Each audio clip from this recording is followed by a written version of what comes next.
Hello বন্ধুরা, welcome back to my channel মা মাসিদের রান্নাঘর। আজকে আমি আপনাদের ইলিশ মাছের মাথা, লেজ এগুলো দিয়ে আর মদন কচুর ডাঁটা দিয়ে কচুর শাক তৈরি করে দেখাবো।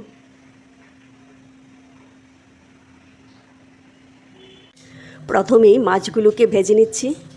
রান্নাটা সরিষার তেল দিয়ে করব।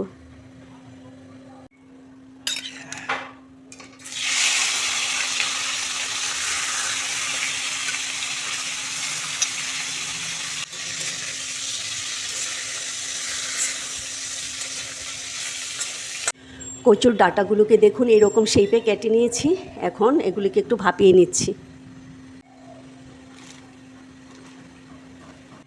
লবণ দিয়ে দিচ্ছি। ভাপানো হয়ে গেছে, এখন জল ঝরিয়ে নেব।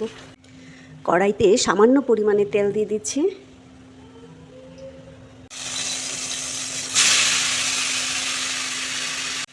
লবণ, হলুদ গুঁড়ো,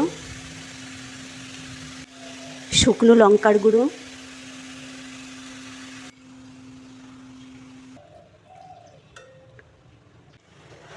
সরিষার তেল দিয়ে দিচ্ছি। এখন ফোড়ন দেব। তেলটা একটু বেশি পরিমাণেই দিচ্ছি। কালো জিরা, শুকনো লঙ্কা, পেঁয়াজ কুচি,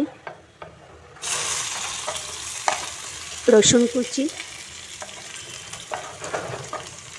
কয়েকটি কাঁচা লঙ্কা দিয়ে দিচ্ছি।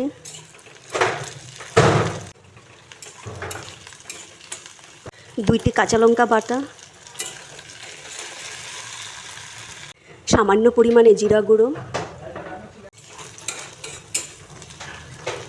কচুগুলো দিয়ে দিচ্ছি।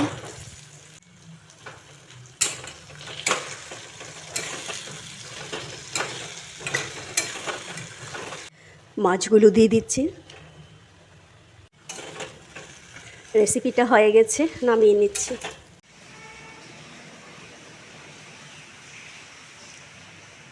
বন্ধুরা, এই কচুর শাক রেসিপিটি কেমন হয়েছে কমেন্ট করে জানাবেন প্লিজ।